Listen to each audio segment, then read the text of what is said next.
많은 분들이 이렇게들 믿고 계시지요. 나이가 차면 삶이 저절로 강물처럼 고요해질 것이라고.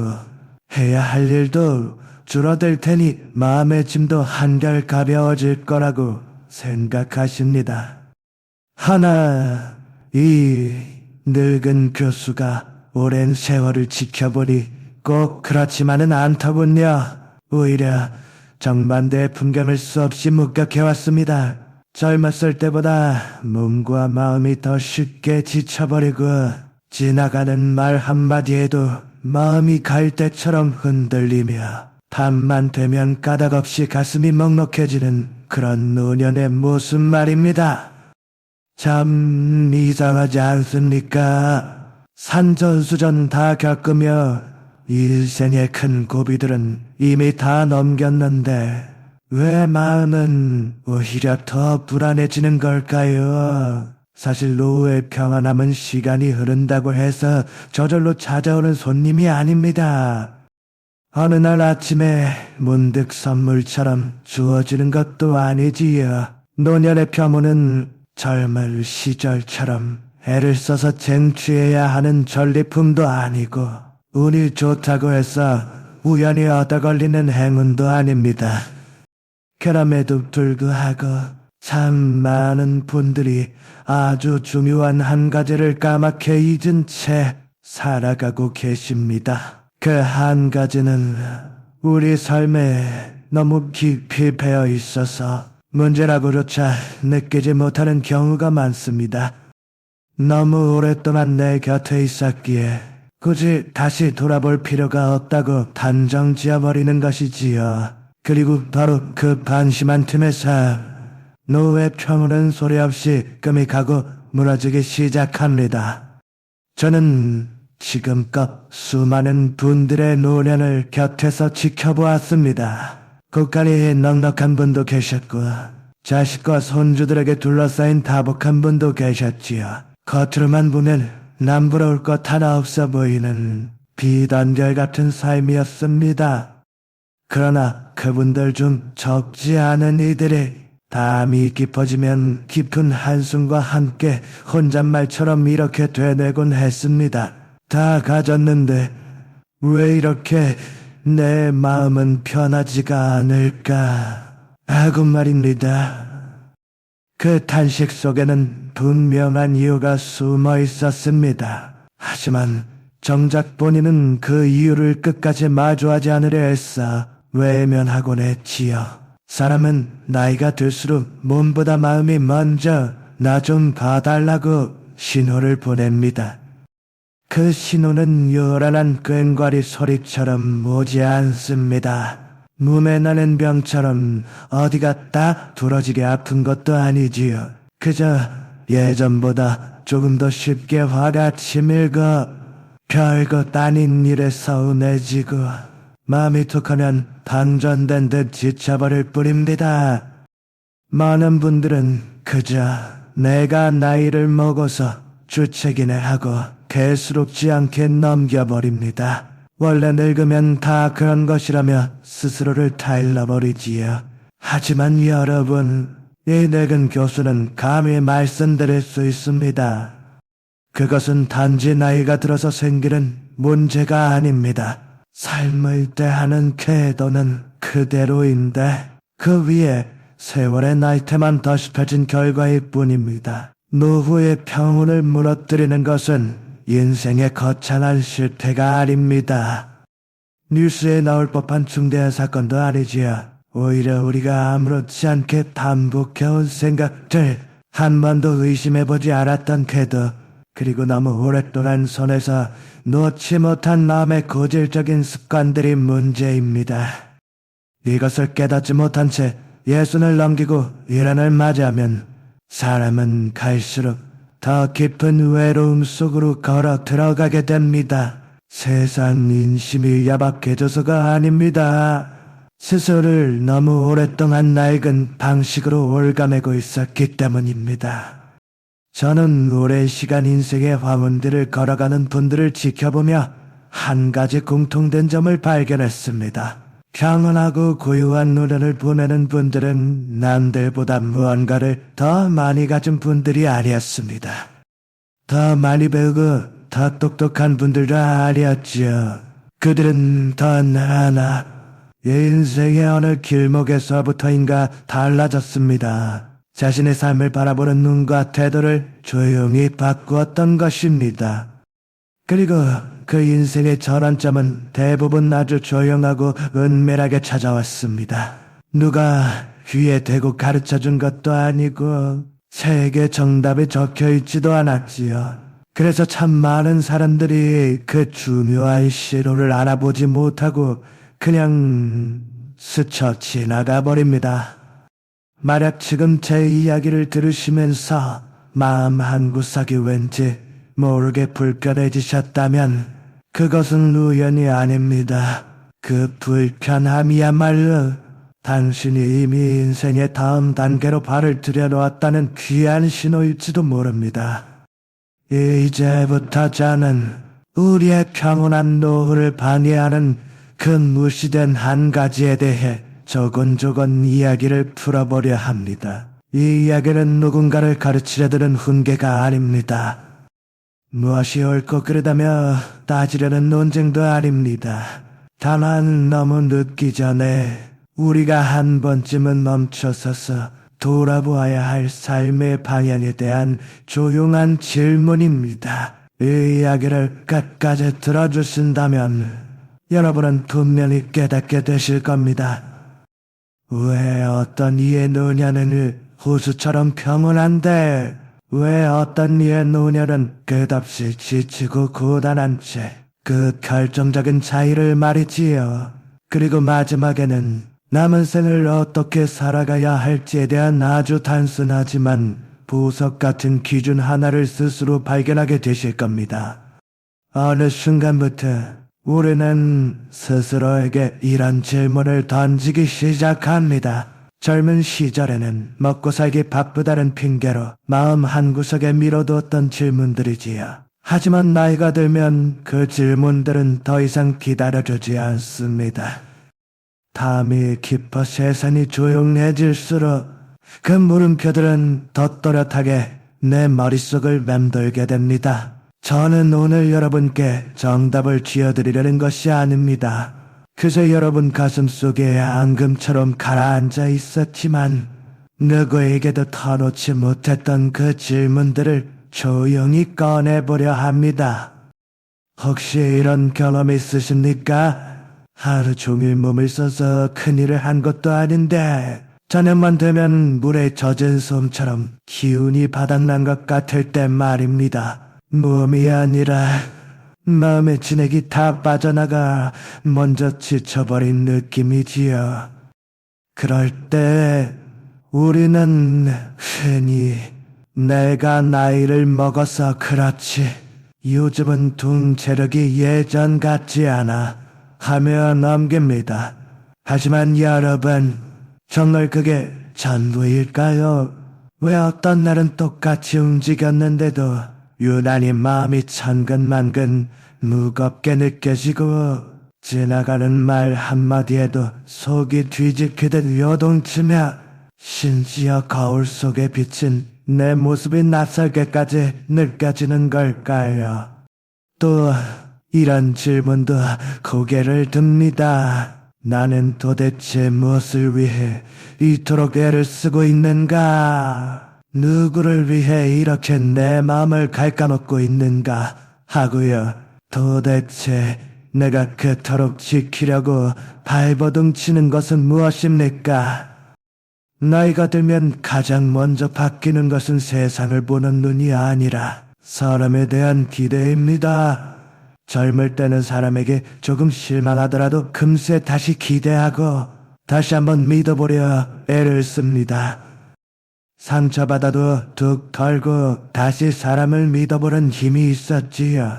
하지만 어느 날 고개를 넘어서면 사람에 대한 기대가 조용히 줄어듭니다. 그런데 문제는 기대를 줄이면 마음이 편해져야 할 텐데 오히려 가슴 한 구석이 뻥 뚫린 듯 더 허전해질 때가 있다는 것입니다. 왜일까요? 더 이상 사람에게 바라지 않게 되었는데도 왜 여전히 마음은 편안하지 않을까요? 오히려 더 예민해지고 더 쉽게 생채기가 납니다. 그 이유는 겉으로는 기대 안 한다면 내려놓은 척했지만 속으로는 여전히 인정받고 확인받고 싶은 욕심을 놓지 못했기 때문입니다. 인생 후반전에 찾아오는 가장 깊은 피로는 몸이 고단한 게 아닙니다. 내 마음을 아무도 알아주지 않는다는 서운함이 켜켜이 쌓여서 오는 마음의 병입니다. 저는 이런 풍경을 참 많이 보았습니다. 자식들이 못된 것도 아닙니다. 오히려 착하고 순한 편이지요. 가끔 안부 전화도 하고 부모님 필요한 것도 곧잘 챙깁니다. 그런데도 어느 날 부모의 마음은 와르르 무너져 내립니다. 이유는 대단한 게 아닙니다. 전화 한 통이 조금 늦었다는 것, 말투가 예전보다 퉁명스럽다는 것, 약속을 깜빡했다는 것들입니다. 남들이 보면 그게 뭐 대수냐고 할 만큼 사소한 일들이지요. 하지만 노년의 마음밭에는 사소한 밭이란 없습니다. 인생의 산전수전을 다 겪고 참고 견뎌온 뒤에 마지막으로 남은 예민한 감각이기 때문입니다. 그래서 노년의 마음은 아주 작은 바람에도 촛불처럼 크게 일렁이는 법입니다. 여기서 우리는 스스로에게 묻게 됩니다. 내가 왜 이렇게 밴드니 소갈딱지처럼 예민해졌을까? 왜 이렇게 서운한 게 많아졌을까? 왜 남이 무심코 던진 말 한마디에 내 마음이 하루 종일 붙잡혀 있을까? 그리고 더 깊은 곳에서 이런 질문이 올라옵니다. 나는 지금 누구와 함께 있어도 왜 이토록 혼자인 것만 같을까? 나이가 들면 혼자 있는 시간이 늘어나는 것은 자연스러운 하늘의 이치입니다. 하지만 정말 무서운 것은 사람들 틈에 섞여 있으면서도 외딴섬처럼 고립되는 군중 속의 고독입니다. 함께 웃고 밥을 먹어도 마음이 닿지 않는 느낌. 실컷 이야기를 나누고 돌아서면 가슴이 텅 빈 듯한 그 공허한 말입니다. 이 공허함이 쌓이면 사람은 결국 남 탓을 하게 됩니다. 세상이 변했어. 사람들 인심이 고약해졌어. 가족들도 예전 같지가 않아 하면서요. 하지만 여러분, 제가 조심스럽게 한 말씀 올리겠습니다. 그 텅 빈 마음의 뿌리는 바깥 세상에만 있는 것이 아닙니다. 인생의 후반전에 찾아오는 텅 빈 마음, 그 공허함은 대개 내가 누구인지를 잊어버렸을 때 슬며시 고개를 듭니다. 젊은 날의 우리는 명함 한 장으로, 직장에서의 감투로, 혹은 누군가의 부모라는 역할로 나를 설명할 수 있었습니다. 하지만 나이가 차면 그 명함도 사라지고 나를 필요로 하던 자리도 하나둘씩 줄어들기 마련이지요. 바로 그때 사람은 덜컥 겁이 나서 자기도 모르게 자신의 존재를 증명하려 애쓰게 됩니다. 자꾸만 나를 보태고 안 해도 될 조언을 하고 사사건건 간섭하며 때로는 섭섭한 표정으로 나 여기 있어 하고 시위를 하지요. 안타깝게도 그 과정에서 마음의 평온은 모래성처럼 허무하게 무너져 내립니다. 그래서 이 늙은 교수는 우리 밥들에게 조용히 묻고 싶습니다. 지금 여러분의 마음을 그토록 흔들어대는 바람은 정말로 야박한 세상 때문입니까? 아니면 무심한 가족이나 삐걱거리는 건강 때문입니까? 혹시 내가 여전히 손에서 놓지 못하고 있는 어떤 자존심이나 역할 때문은 아닐까요? 혹시 아직도 누군가에게 인정받고 싶고 내 뜻대로 상황을 쥐락펴락하고 싶은 마음, 즉 통제하고 싶은 욕심을 붙들고 계신 건 아닙니까? 도대체 무엇이 그리 중요해서 꽉 쥐고 계십니까?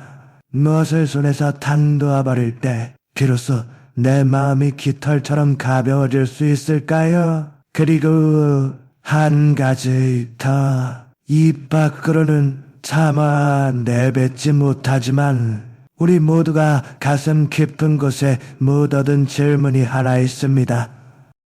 나는 과연 나 자신과 사이좋게 지내고 있는가? 하는 물음입니다. 나이가 들어 홀로 있는 시간이 길어질수록 가장 중요한 사이는 남과의 관계가 아니라 바로 나 자신과의 관계가 됩니다. 그런데 참 많은 분들이 평생을 남들 뒷바라지 하느라 정작 자기 자신과는 따뜻한 대화 한 번 나눠본 적이 없습니다. 그러니 노년이 되어 조용한 방에 홀로 남겨주면 자기 자신과 마주하는 일이 세상에서 가장 어색하고 두려운 일이 되어버리는 겁니다. 바로 이 갈림길에서 사람은 두 부류로 나뉩니다. 한쪽은 그 외로움을 견디지 못해 목소리를 더 높이고 곁에 있는 사람을 더욱 졸여듭니다. 그럴수록 마음은 시장통처럼 더 시끄러워질 뿐이지요. 다른 한쪽은 그 외로움을 있는 그대로 받아들이고 삶의 뱃머리를 조용히 돌립니다. 그러면 신기하게도 마음이 뿌리 깊은 나무처럼 단단해지지요. 여러분은 지금 어느 쪽 길을 걷고 계십니까? 만약 제 질문이 가슴을 콕 찌르듯 불편하게 느껴지신다면 그건 절대 잘못 사셨다는 뜻이 아닙니다. 오히려 그 불편함이야말로 이제부터라도 삶의 방향을 근사하게 바꿀 수 있다는 희망의 신호입니다. 제가 굳이 이 아픈 질문들을 꺼내는 이유가 있습니다. 인생 후반전의 평화는 정답을 미리 아는 사람에게 찾아오는 게 아니라 껄끄러운 질문을 피하지 않고 마주하는 사람에게 찾아오기 때문입니다. 지금 이 이야기를 들으며 잠시라도 멈칫하셨다면 여러분은 이미 평온을 향한 아주 중요한 첫걸음을 떼신 겁니다. 다음으로는 많은 분들이 평생을 보물단지처럼 끌어안고 살면서도 정작 그것이 내 노후를 망치고 있다는 사실조차 모르는 착각 하나를 꺼내보려 합니다. 사람들은 그것이 나를 지켜주는 방패인 줄 알지만 실은 나를 가장 지치게 만드는 무거운 짐일 뿐이지요. 흔히들 이렇게 생각하십니다. 늙어서 필요한 건 뭐니 해도 한자리지. 돈이 좀 더 넉넉하면 마음이 편할 텐데, 건강만 하면 만사형통일 텐데, 가족이 늘 북적거리면 외롭지 않을 텐데 하고 말입니다. 물론 틀린 말은 아닙니다. 누구에게나 비바람을 피할 지붕은 필요하니까요. 하지만 제가 긴 세월을 살아보니 한 가지 분명한 이치를 알게 되었습니다. 역설적이게도 쉬고 있는 안전이 많아질수록 오히려 마음은 더 불안해하는 사람들이 참 많다는 사실입니다. 이것이 오늘 이야기의 첫 번째 급입니다. 사람들은 마음의 평화를 얻기 위해 무언가를 더 단단히 붙잡으려 애를 씁니다. 그런데 소나기에 힘을 줄수록 평온은 손가락 사이로 빠져나가는 모래처럼 멀어집니다. 왜 그럴까요? 노년의 불안은 대부분 무언가가 부족해서 오는 게 아닙니다. 잃어버려서 오는 것도 아니지요. 더 큰 이유는 내가 여전히 젊은 시절의 전투적인 방식으로 세상을 대하고 있기 때문입니다. 젊을 때 우리는 붙잡는 법을 배웠습니다. 기회를 낚아채고 사람을 편으로 만들고 자리를 지키고 성과를 움켜쥐어야 했지요. 그때는 그게 맞는 방식이었습니다. 처자식 건사해야 했고 거친 세타를 버텨내야 했으니까요. 문제는 그 치열한 방식을 힘이 빠진 노년까지 그대로 끌고 올 때 생깁니다. 머리는 희끗해졌는데 마음은 여전히 무언가를 쥐고 있습니다. 내가 아직 죽지 않았어 라는 존재감을 붙잡고 내 말이 법이어야 한다는 고집을 붙잡고 내가 여전히 집안의 대장이라는 영향력을 붙잡습니다. 그 끈질긴 집착은 대개 내가 누우면 다 무너진다는 두려움에서 시작됩니다. 내가 참견 안 하면 자식이 잘못될 것 같고 집안 꼴이 엉망이 될 것 같고 결국엔 나라는 존재가 지워질 것 같은 공포심이지요. 그래서 더 필사적으로 매달립니다. 더 잔소리하고 더 간섭하고 더 꼬치꼬치 확인하고 그러다 안 되면 더 크게 서운해합니다. 그러나 안타깝게도 바로 그 순간부터 노후의 평온은 조용히 금이 가기 시작합니다. 왜냐하면 진정한 평온은 내 뜻대로 통제한다고 해서 만들어지는 게 아니기 때문입니다. 많은 분들이 오해하고 계십니다. 평온이란 아무 일도 일어나지 않는 적막강산이 아니라 무슨 일이 닥쳐도 내 마음이 흔들리지 않는 상태를 말합니다. 그런데 자꾸 통제하려는 마음은 일이 터지기도 전에 이미 바람 앞에 촛불처럼 흔들리고 있습니다. 혹시 이런 적 없으십니까? 별일도 아닌데 미리 서서 걱정하고 마음을 졸입니다. 자식한테 연락이 조금만 늦어도 무슨 사고라도 났나 싶고 탁장이 짧으면 이제 늙으니 무시하나 싶고 며느리 표정이 어두우면 내가 뭐 실수했나 하고 눈치를 봅니다. 이렇게 마음이 넓디는 이유는 여전히 세상과 자식을 내가 관리해야 할 대상으로 보고 있기 때문입니다. 저는 여기서 많은 분들이 평생 믿어온 가족을 위해서 라는 말을 조용히 뒤집어 보고 싶습니다. 우리는 습관처럼 말합니다. 내가 다 너 잘되라고 하는 소리야. 이게 다 우리 가족을 위해서야. 겉으로 보면 희생이고 헌신 같습니다. 하지만 인생의 황혼기에 이 말이 반복되면 듣는 사람이나 하는 사람이나 관계가 물먹은 솜처럼 무거워지고 마음은 지쳐갑니다. 왜냐하면 그 위한다는 말 속에는 종종 날카로운 가시가 숨어있기 때문입니다. 내가 이렇게까지 하니까 나를 좀 알아줘. 내 뜻대로 움직여줘. 내가 옳다는 걸 인정해 하는 요구 말입니다. 이 숨은 요구가 채워지지 않으면 사람은 섭섭해집니다. 섭섭함이 묵으면 화가 되고 화가 쌓이면 결국 남남처럼 돌아서게 됩니다. 그 단절은 거창한 싸움에서 시작되지 않습니다.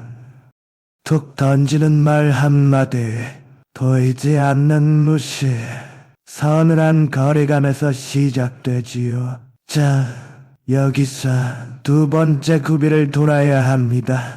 일생 후반에 우리에게 필요한 건 더 강한 통제력이 아니라 더 지혜로운 내려놓음입니다.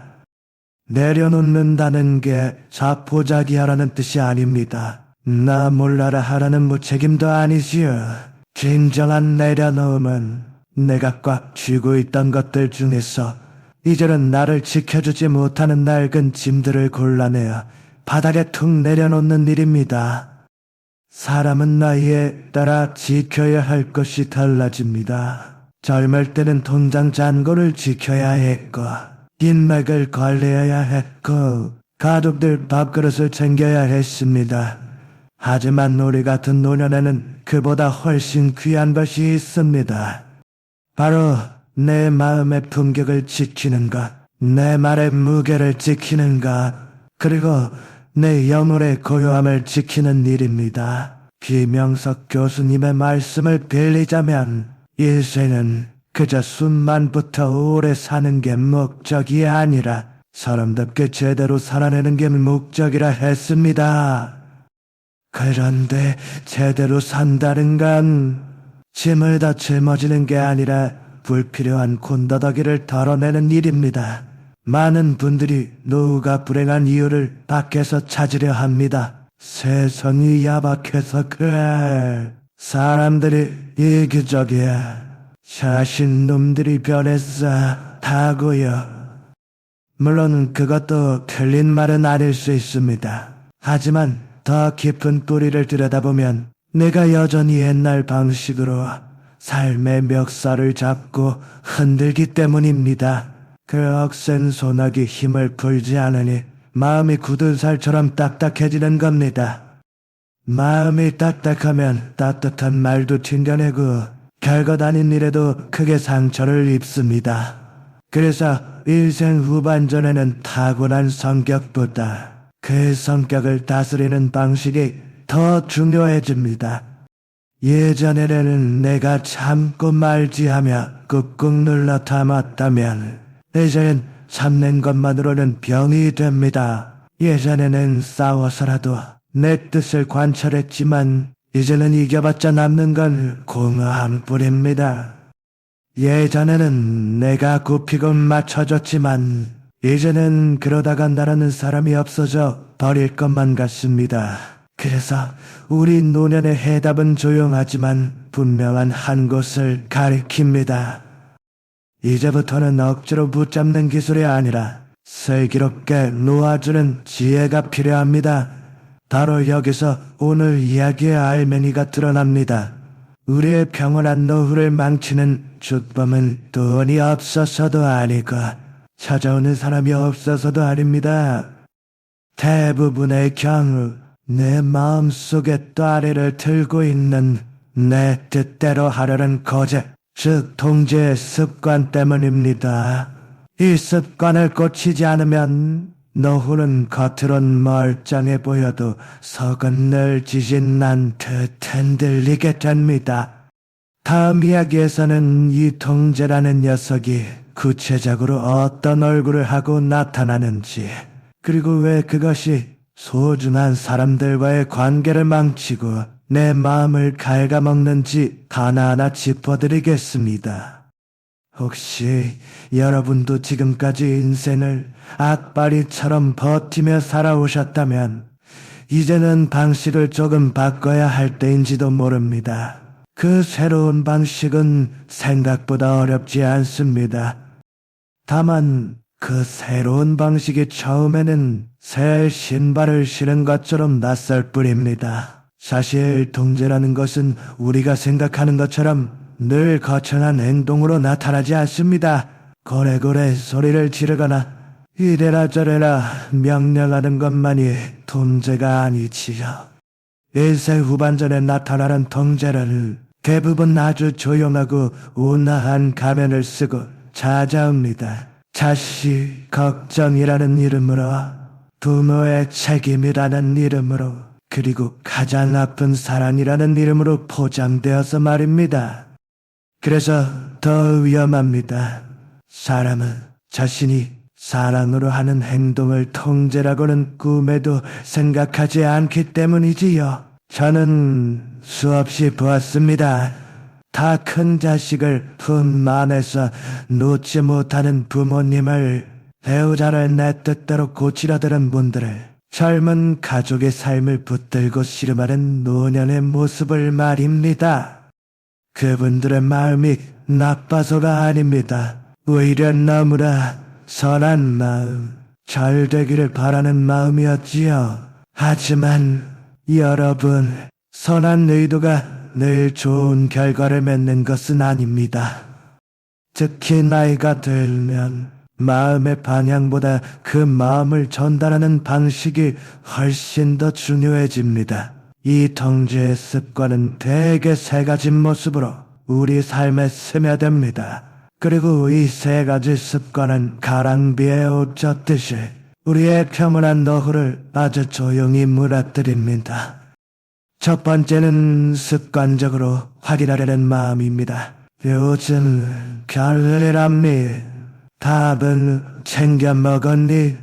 지금 뭐되네. 사실 이 질문들 자체에는 아무런 죄가 없습니다. 진짜 문제는 그 질문 뒤에 숨겨진 내 마음의 밑바닥입니다. 순수하게 상대의 안부가 궁금한 게 아니라 내 불안을 잠재우기 위해 상대를 확인하려는 마음이 숨어있기 때문입니다. 그래서 연락이 제때 오지 않으면 내 마음이 먼저 갈대처럼 흔들립니다. 답장이 조금만 늦어도 머릿속에서는 온갖 좋지 않은 시나리오가 펼쳐지지요. 그러다 보면 나도 모르게 상대방의 인생 시기를 내 마음의 속도에 억지로 맞추려 들게 됩니다. 하지만 기억하십시오. 자식에게도 배우자에게도 그들만의 인생 리듬이 있고 그들만의 우주가 있습니다. 노년의 각자의 시차를 인정해주지 않으면 관계를 숨통이 트이지 않아 점점 답답해질 뿐입니다. 두 번째는 자꾸만 정리하고 가르치려는 습관입니다.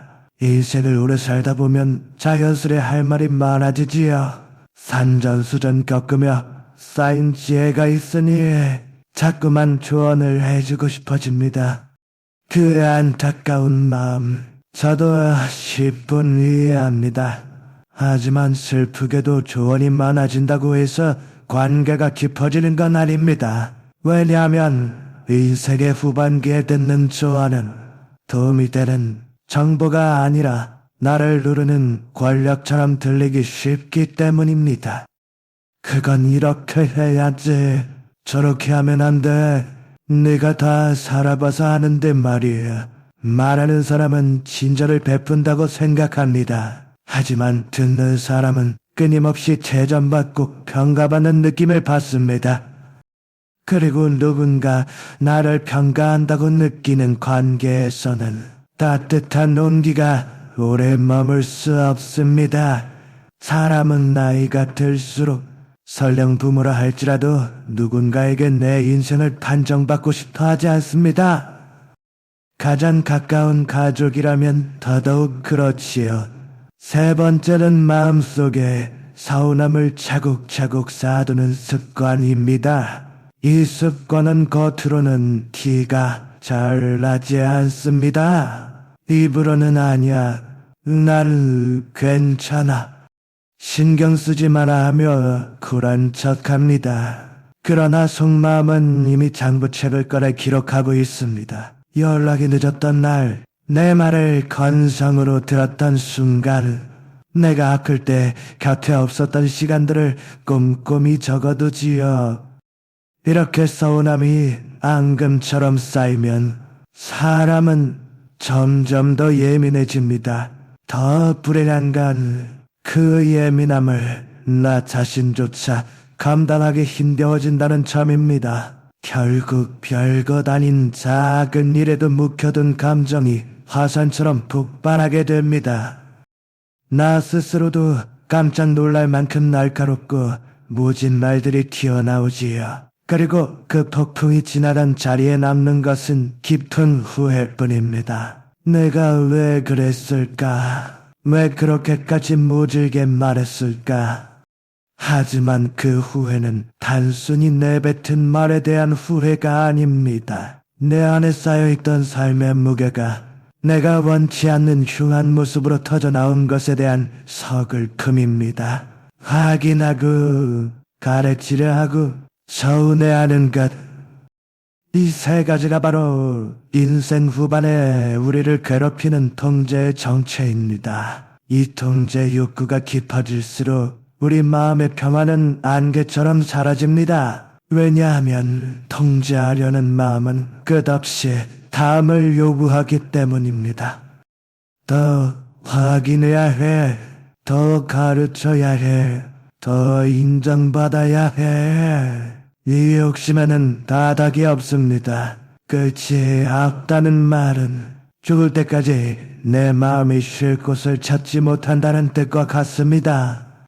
여기서 우리는 아주 중요한 질문을 스스로에게 던져야 합니다. 도대체 나는 왜 무엇 때문에 이렇게 놓질 못하고 한다라는 걸까? 안타깝게도 대부분의 사람들은 자신이 무언가를 통제하려 한다는 사실조차 인정하지 않습니다.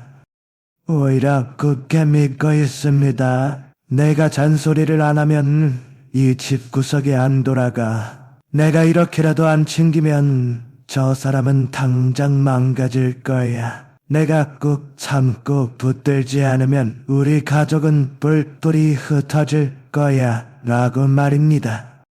그러나 여러분, 인생의 환원기에는 이 믿음 자체가 내 평온을 무너뜨리는 가장 큰 기둥이 되기도 합니다. 내가 세상을 꽉 붙들어야 한다는 믿음, 내가 사람을 관리해야 한다는 착각, 내가 끝까지 모든 걸 책임져야 한다는 강박 말입니다. 물론 이 믿음이 젊은 시절에는 우리를 살게 한 힘이었을지도 모릅니다. 그때는 실제로 처자식을 먹여 살려야 했고 가정을 지키기 위해 학자같이 버텨야 했으니까요. 하지만 인생 후반전에도 그 무거운 갑옷을 입고 있으면 내 마음은 끝없이 긴장하고 곁에 있는 사람들은 숨이 막혀버립니다. 그래서 저는 아주 조심스럽게 말씀드리고 싶습니다. 노후의 평온은 책임을 내팽개치는 무책임에서 오는 게 아닙니다. 책임의 모양을 바꾸는 데서 옵니다. 젊은 날의 책임이 앞에서 그리고 뒤에서 미는 역동적인 책임이었다면 인생 후반의 책임은 뒤에서 묵묵히 지켜봐주고 믿어주고 기다려주는 어른의 책임입니다. 사실 이것이 훨씬 더 어렵습니다. 몸을 움직이는 게 아니라 굳어버린 마음의 습관을 바꿔야 하기 때문이지요. 잠시 눈을 감고 사랑하는 사람을 떠올려 보십시오. 너무 사랑해서 그 사람을 품에 꽉 으스러지도록 안았던 순간이 있지요. 그 순간에는 팔을 풀면 큰일 날 것 같고 놓아주면 영영 멀어질 것만 같습니다. 하지만 긴 세월을 살아보니 우리는 알게 되었습니다. 너무 꽉 쥐면 오히려 손가락 사이로 빠져나가고 부드럽게 놓아줄수록 마음은 더 가까워진다는 이치를 말입니다. 인생 후반의 인간관계도 매 한 가지입니다. 진정한 평온은 억지로 붙잡는 소나기 힘에서 오지 않습니다. 서로 숨 쉴 수 있는 적절한 거리에서 옵니다. 그리고 그 거리는 남남처럼 차가운 거리가 아니라 상대방의 인생을 존중해주는 따뜻한 여백입니다. 다음 이야기에서는 이 질긴 통제의 습관을 어떻게 하면 우아하게 내려놓을 수 있는지, 단순한 요령이 아니라 삶을 대하는 깊은 태도로서 3가지 원칙을 정리해 드리려 합니다. 거창하거나 어려운 이야기가 아닙니다. 오히려 너무 단순해서 사람들이 평생을 살면서도 가장 늦게 깨닫는 보석 같은 진실들입니다. 인생의 마무리를 준비하는 시기에 필요한 것은 최신 기술도 아니고 머리 아픈 지식도 아닙니다. 대부분의 사람들은 노후가 불안해지면 자꾸 방법을 찾으러 다닙니다. 뭘 배워야 하나? 어떤 취미를 가져야 하나? 인맥 관리는 어떻게 하나 하고 말이지요.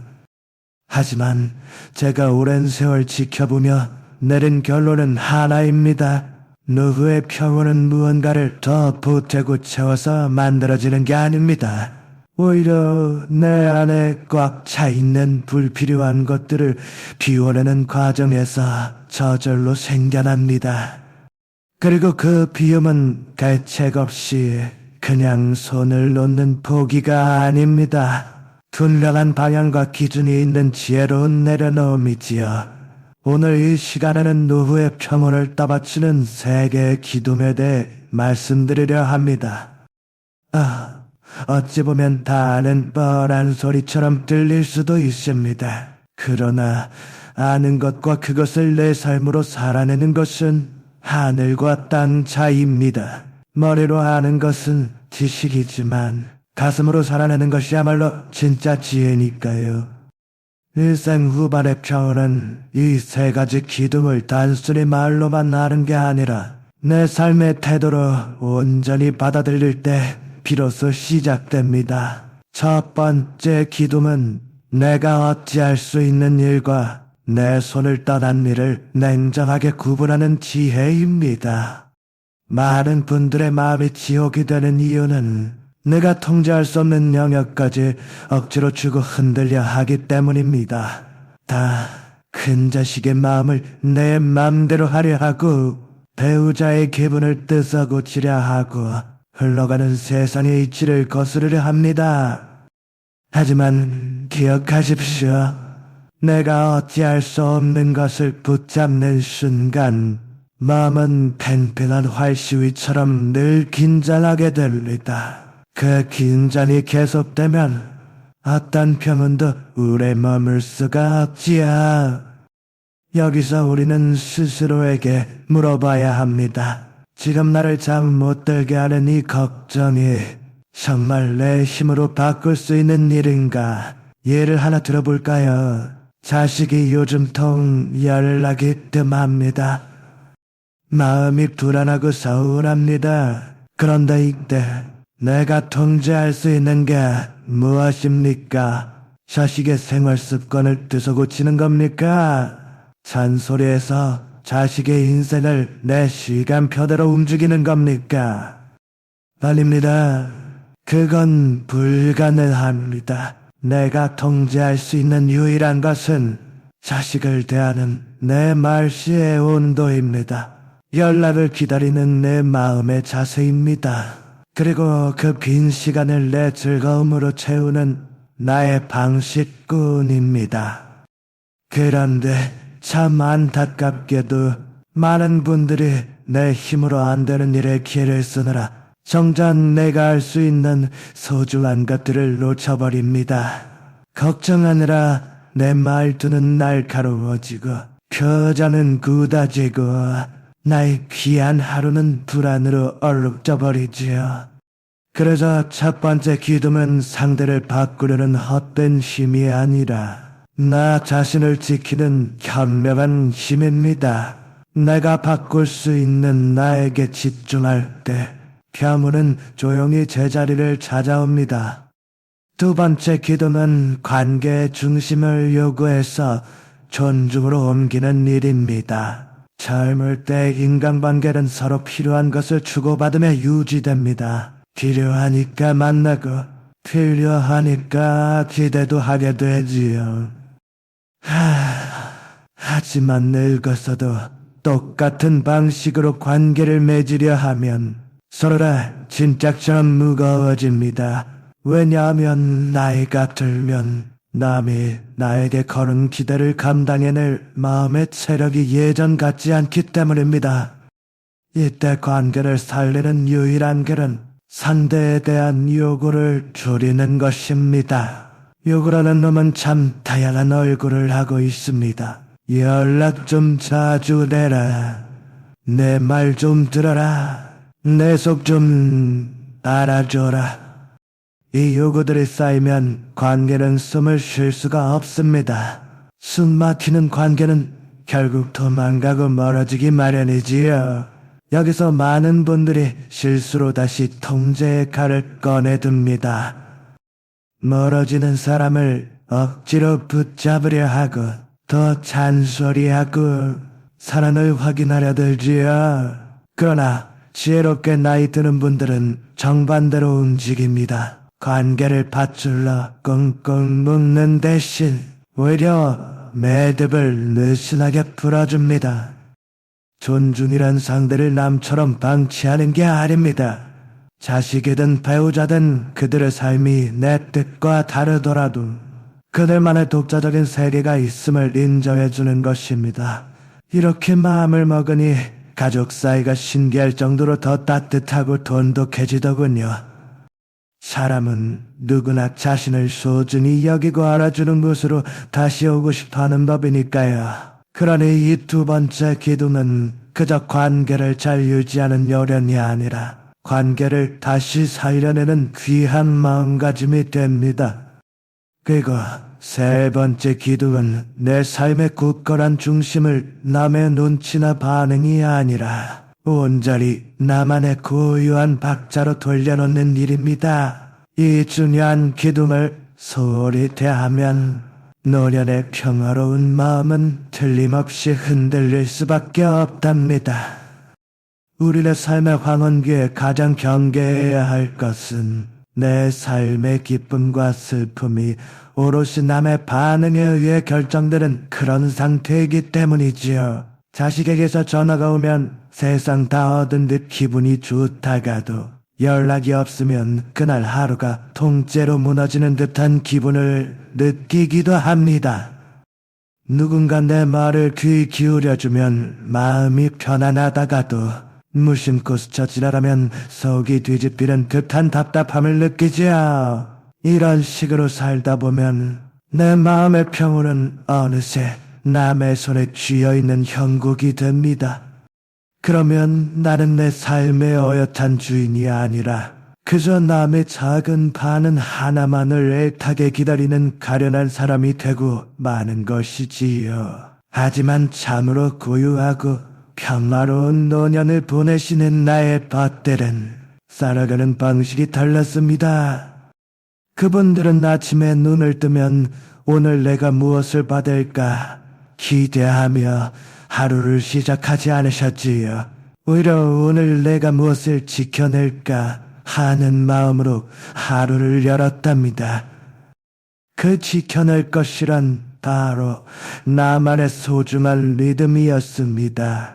아침 햇살에 눈을 뜨면 제일 먼저 따뜻한 물 한 잔을 마시고 잔밖을 잠시 물끄러미 바라보며 제잘거리는 말들을 조금 줄이고 마음을 가다듬는 그런 작고 고요한 시간들이었지요. 이런 일들은 겉으로 보기엔 아무것도 아닌 것처럼 보일지라도 이 작은 몸짓들이 내 마음을 흔들림 없이 지탱해주는 든든한 기둥이 됩니다. 그리고 이처럼 소중한 나만의 리듬은 그 어느 누구도 나 대신 만들어줄 수 없는 법입니다. 사랑하는 자식들이 억지로 만들어주지도 않고 사둔 돈이 뚝딱 만들어주지도 않으며 아무리 좋은 환경이라 한들 저절로 생겨나지도 않습니다. 오로지 내 스스로가 내 하루하루를 어떤 마음으로 대하느냐에 따라 조용하고 은밀하게 쌓여가는 것이랍니다. 여기서 우리는 이 세 가지 귀한 기둥이 서로 얽히고 설켜 하나가 되는 아름다운 모습을 봅니다. 내가 어찌할 수 없는 것들 조용히 내려놓고 끊임없이 바라던 요구를 존중하는 마음으로 바꾸며 내 삶의 기준을 남의 시선이 아닌 나만의 리듬으로 되돌려 놓을 때 비로소 우리의 노년은 바람에도 흔들리지 않는 굳건한 평온을 얻게 됩니다. 이 세 가지 지혜는 우리의 마음을 새처럼 단단하게 만들지만 결코 차갑고 매몰차게 만들지 않습니다. 오히려 따뜻한 온기를 품고 더욱 굳건해지는 그런 마음으로 우리를 이끌어주지요. 그리고 바로 이 귀한 깨달음의 순간에 우리는 비로소 알게 됩니다. 진정한 평온이란 바깥 세상이 고요해져서 찾아오는 것이 아니라 내 마음속 시끄러운 소음들을 말끔히 비워냈을 때 온다는 것을 말입니다. 이제 다음 이야기에서는 이 세 가지 든든한 기둥들을 우리의 일상 속에서 어떻게 뿌리내릴 수 있을지 좀 더 현실적인 상황에 비추어 하나씩 살펴보려 합니다. 특히 많은 분들이 가장 힘들어하시는 것이 있습니다. 그것은 바로 끊임없는 요구를 존중으로 바꾸는 순간이지요. 이 부분에 대해 조금 더 깊이 있게 이야기해 볼까 합니다. 왜냐하면 우리의 평온한 노련을 위협하는 그 통제라는 녀석은 대부분 사람과의 관계 속에서 시작되기 때문입니다. 인생의 후반전에 우리가 가장 쉽게 놓치고 마는 것은 쌓아둔 돈도 아니고 튼튼한 건강도 아닙니다. 이 늙은 교수는 오히려 사람이 자기 자신만의 귀한 품격을 잃어버리는 순간들을 참 많이 보아왔습니다. 그 품격을 잃는 순간들은 대개 커다란 사건이나 사고처럼 찾아오지 않습니다. 아주 서서히 아무도 모르게 조용히 스며들지요. 어느 순간 말이 거칠어지고 얼굴 표정이 싸늘하게 굳어지며 사람들을 대하는 태도가 조급하고 날카롭게 변해가는 것을 느낍니다. 그러다 어느 날 문득 거울 속에 내가 낯설게 느껴지기도 합니다. 내가 원래 이런 사람이었나 하고 스스로에게 묻게 되는 것이지요. 이런 자물이 마음속에 맴돌 때쯤이면 이미 우리 마음의 평화는 바닷가의 모래성처럼 많이 허물어져 있을 때입니다.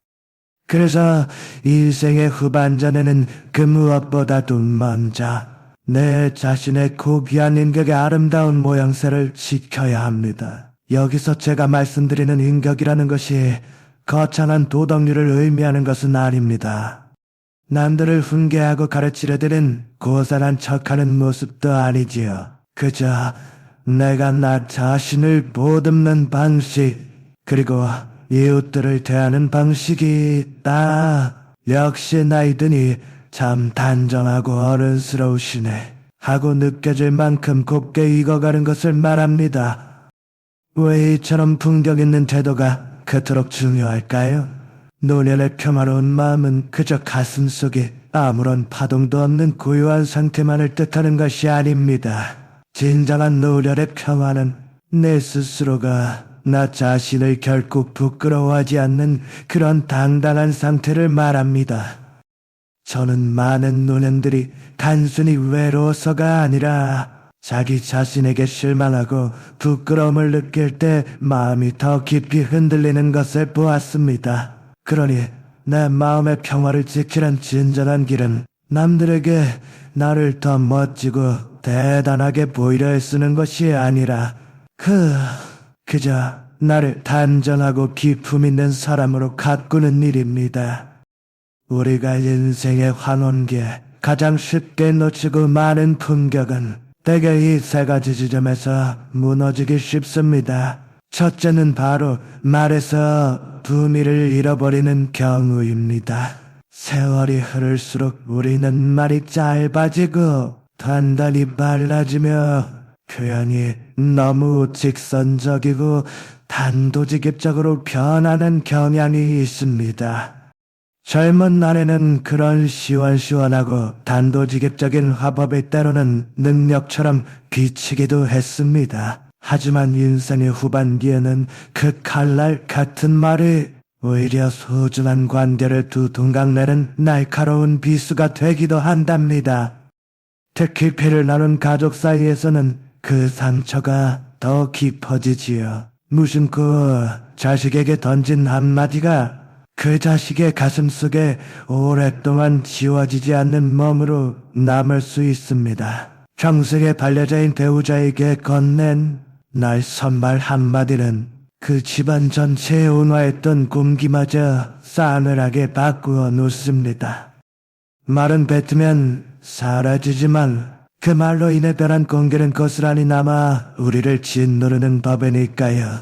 그러니 우린 노년의 품격이란 그저 예쁜 말로 입벌림을 하는 재주가 아니라 내 말 속에 담긴 따뜻한 온도를 알맞게 조절하는 깊은 지혜가 됩니다. 둘째는 바로 태도에서 품위를 잃는 경우입니다.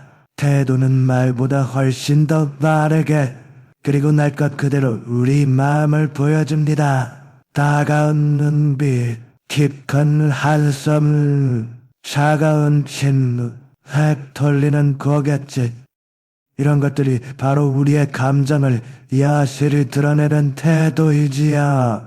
사람들은 가끔 나는 아무 말도 안 했는데요 하고 항변하지만 우리의 태도는 이미 모든 것을 말하고 있답니다.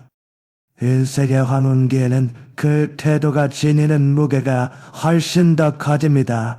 왜냐하면 원숙한 어른의 태도는 그분이 살아온 삶 전체에 축약된 그림처럼 보이기 때문입니다. 그래서 주변 사람들은 우리의 입에서 나오는 말보다는 우리의 행동과 몸짓, 바로 그 태도에서 더 깊은 마음의 소리를 읽어냅니다. 세 번째는 가장 중요하게도 우리 스스로가 자기 자신을 대하는 품격이 무너질 때입니다. 이 부분이 실로 가장 중요하다고 할 수 있습니다. 우리는 나이가 들수록 스스로에게 한없이 엄격해지거나 아니면 반대로 너무 무관심해지는 경향이 있습니다. 그 엄격함은 때때로 자기 자신을 채찍질하며 끝없이 몰아붙이게 만듭니다. 이 정도도 못하다니, 내 왜 이렇게 약해졌나? 왜 나는 이토록 무기력한가? 젊었을 때는 이렇지 않았는데 내가 어쩌다 이렇게 되었나?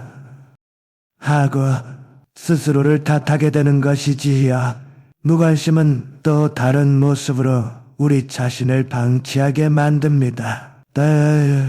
이제 다 살았는데 그냥 이렇게 대충 살다 가는 거지 뭐.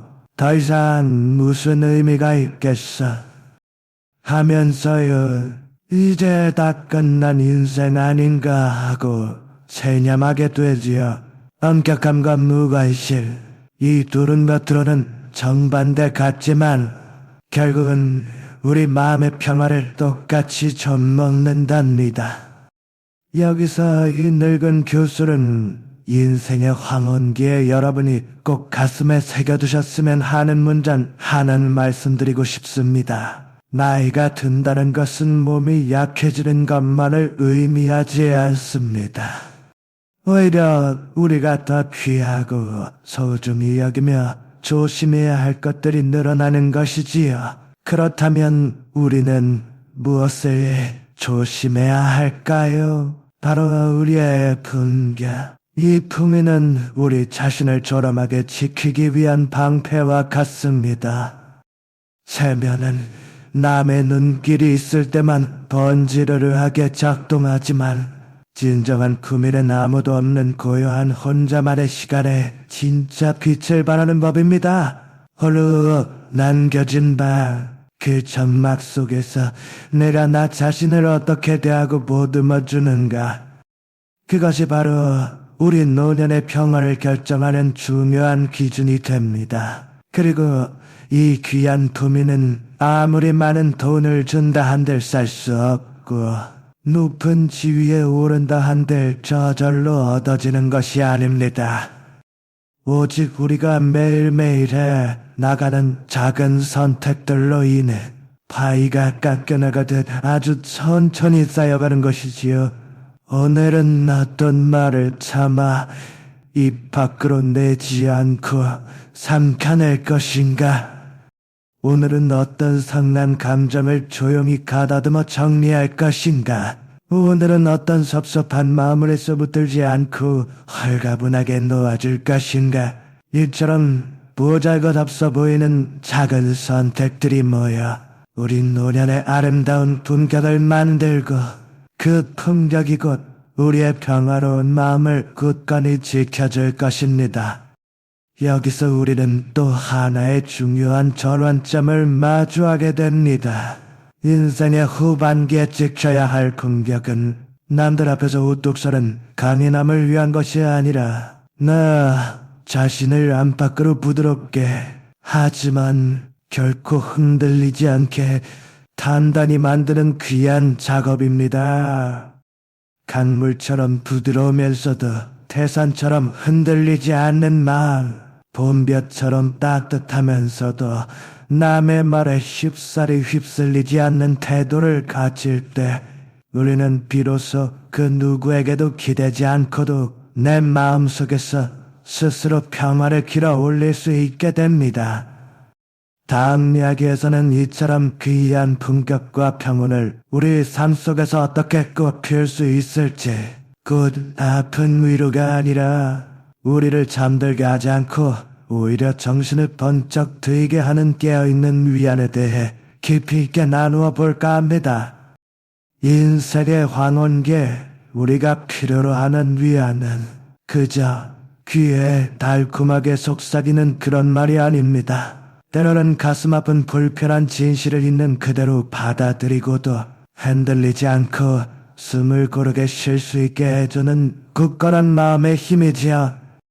그 귀한 힘이 우리 안에 샘솟으면 노년은 더 이상 삶이 허물어지는 시간이 아니라 오히려 조용히 더욱 견고하고 단단해지는 축복의 시간이 됩니다. 우리가 위로라는 말을 들으면 참으로 마음이 따뜻해지고 포근해지는 것을 느낍니다. 그래서 사람들은 힘들고 지칠 때마다 그 따뜻한 위로를 찾아 헤매곤 하지요. 허나 이 늙은 교수가 오랜 세월 우리 벗들의 노년을 곁에서 지켜보니 한 가지 분명한 진실을 깨달았습니다. 위로라는 것이 때로는 사람의 마음을 살리기도 하지만 때로는 오히려 우리를 더 나약하고 무기력하게 만들기도 한다는 사실이지요. 왜 그런 걸까요? 어떤 위로는 당장 시급한 불을 끄듯 마음을 잠시나마 편안하게 해줍니다. 하지만 그 잠깐의 편안함이 내 삶의 큰 방향을 바꾸지 못한다면 그 평안은 그리 오래가지 못하는 법입니다. 우리 노년에게 필요한 위로란 찰나의 달콤한 사탕이 아니라 고비마다 나를 일으켜 세우는 굳건한 숨결과 같은 것이어야 합니다. 저는 이것을 깨어있는 위안이라고 부르고 싶습니다. 이 깨어있는 위안은 눈앞의 현실을 모른 척 부정하지 않습니다. 무조건 다 잘 될 거야 하며 근거 없는 희망으로 달래려 들지도 않지요. 대신 우리 자신에게 이렇게 솔직히 말합니다. 아, 지금 참 힘들고 서운하고 외롭구나 하고 감정을 인정하면서도 하지만 이 감정이 내 삶의 전부가 되게 하지는 말자 하고 스스로 다독이는 것입니다. 이것이야말로 우리 인생 후반의 진정한 위안이 됩니다. 여기서 많은 분들이 흔히 놓치시는 중요한 부분이 있습니다. 노년의 감정은 마치 마법처럼 사라져 없어지지 않는다는 점입니다. 젊은 시절처럼 금세 다른 감정으로 바뀌지도 않지요. 서운함이나 불안함 같은 감정들은 우리 마음속에 고스란히 남아있을 수 있습니다. 허나 중요한 것은 그 감정이라는 녀석을 내 마음의 어느 자리에 앉히느냐에 따라 모든 것이 달라진다는 점입니다. 감정을 내 마음 한가운데 가장 중요한 자리에 두면 우리의 삶은 언제나 바람 앞에 등불처럼 흔들릴 수밖에 없습니다. 하지만 감정은 마음 한구석에 조용히 두고 내가 내 삶의 굳건한 중심을 잡고 있으면 그 감정은 그저 머물다 지나가는 한 조각 구름처럼 가벼워지지요. 이 미묘한 차이가 바로 우리 노년의 평화를 결정하는 아주 중요한 분기점이 됩니다. 여기서 깨어있는 위안을 위한 첫 번째 마음가짐이 나옵니다. 첫째, 내 안에 일어나는 감정들을 부끄럽게 여기지 마십시오. 다만 그 감정의 강물에 무작정 휩쓸려 가지는 말아야 합니다. 많은 노년들이 내가 왜 이럴까 하며 자신의 감정들을 부끄럽게 여기곤 합니다. 내가 왜 이렇게 사소한 일에 예민해졌지? 왜 이토록 쉽게 서운한 마음이 드는 걸까? 어쩌면 이렇게 혼자라는 느낌이 들까? 하며 스스로를 다그칩니다. 그 부끄러움이 겹겹이 쌓이면 사람은 결국 자기 마음의 문을 더 굳게 닫아걸게 됩니다. 문이 닫힌 마음은 갈수록 더 깊은 외로움 속으로 빠져들 수밖에 없지요. 그러니 내 안에 일어나는 감정들을 있는 그대로 인정해야 합니다. 나는 지금 참 서운하구나 하고 말입니다. 내가 지금 참 쓸쓸하구나, 마음이 불안하구나 하고 솔직하게 인정하는 것입니다. 하지만 인정한다고 해서 그 감정에 질질 끌려다녀서는 안 됩니다. 감정이 있다는 건 알지만 내 인생의 운전대까지 그 녀석에게 내어주지는 않는가. 그것이 바로 노년의 품격입니다. 두 번째 원칙은 삶의 자리를 받으려는 곳에서 베푸는 곳으로 아주 조금씩 옮겨앉는 일입니다. 많은 분들의 노년에 불행해지는 까닭은 자꾸만 남에게 무언가를 받아야만 채워지는 삶을 살기 때문입니다. 자식 전화를 받아야 마음이 놓이고, 주변의 관심을 받아야 기분이 나아지고, 인정을 받아야 비로소 숨통이 트이는 그런 삶 말입니다. 허나 받는 것에 기대는 삶은 늘 불안할 수밖에 없습니다. 줄지 말지 내가 정할 수 없으니까요. 반대로 주는 삶은 내가 주인입니다. 거창한 것을 주라는 게 아닙니다. 따뜻한 말 한마디, 먼저 치아 보이는 환한 미소, 정갈한 태도, 상대를 편안하게 해주는 침묵 같은 것들이지요. 이 작은 나름이 닫힌 마음의 빗장을 열어줍니다. 사랑은 나이가 들수록 웅크리고 받기보다는 아주 작은 것이라도 내어줄 때, 내가 살아있구나 하는 보람을 느낍니다. 내 존재의 이유가 서면 마음의 평화는 쉽게 무너지지 않지요. 세 번째 원칙은 내 하루를 지탱해줄 작은 리듬 하나를 반드시 갖는 것입니다. 노년의 평온은 대단한 결심이나 거창한 계획에서 오는 게 아닙니다. 매일매일 반복되는 소박한 습관에서 옵니다. 제가 평온하게 늙어가는 분들을 가만히 지켜보니 아침 풍경이 참 비슷하더군요. 그분들은 눈 뜨자마자 누가 연락 왔나 하고 휴대폰부터 찾지 않습니다. 일어나자마자 걱정부터 끌어안지도 않지요. 대신 가만히 숨을 고릅니다. 창문을 활짝 열어 아침 공기를 마시고 시원한 물 한 잔을 들이켜고 굳은 몸을 천천히 움직이며 마음을 정돈합니다. 이것은 단순한 습관이 아닙니다. 마음이 와르르 무너지지 않게 받쳐주는 하루의 기둥과도 같습니다. 특히 올해 같은 노년에는 내 기둥이 없으면 그날의 기분이나 감정이 주인 행세를 하며 하루를 휘두르게 됩니다. 감정이 날뛰면 잠재워뒀던 통제의 습관이 다시 고개를 듭니다. 또 확인하려 들고 잔소리하고 서운해하다가 결국엔 내가 왜 그랬을까 하고 후회하게 되지요. 그러니 나만의 작은 리듬이 그 모든 것을 막아주는 튼튼한 방패가 되는 셈입니다. 자, 이제 깨어있는 위안의 가장 핵심이 되는 문장 하나를 여러분 가슴에 심어드리고 싶습니다. 노후의 평온은 누군가가 나를 떠받들어 편하게 해줘서 오는 게 아닙니다. 내가 나 자신을 편안하고 귀하게 대할 줄 알 때 비로소 찾아옵니다. 참 단순한 말이지요. 하지만 평생을 살아도 이 이치를 깨닫지 못하는 분들이 너무나 많습니다. 왜냐하면 우리는 평생을 가족을 위해, 회사를 위해, 남을 위해 살도록 훈련받았기 때문입니다. 정작 나를 돌보는 법은 늘 뒷전이었지요. 그래서 늙어서 나 혼자 있는 시간이 길어지면 내 마음인데도 내가 낯설고 불편해지는 겁니다. 하지만 그 불편함은 나쁜 신호가 아닙니다.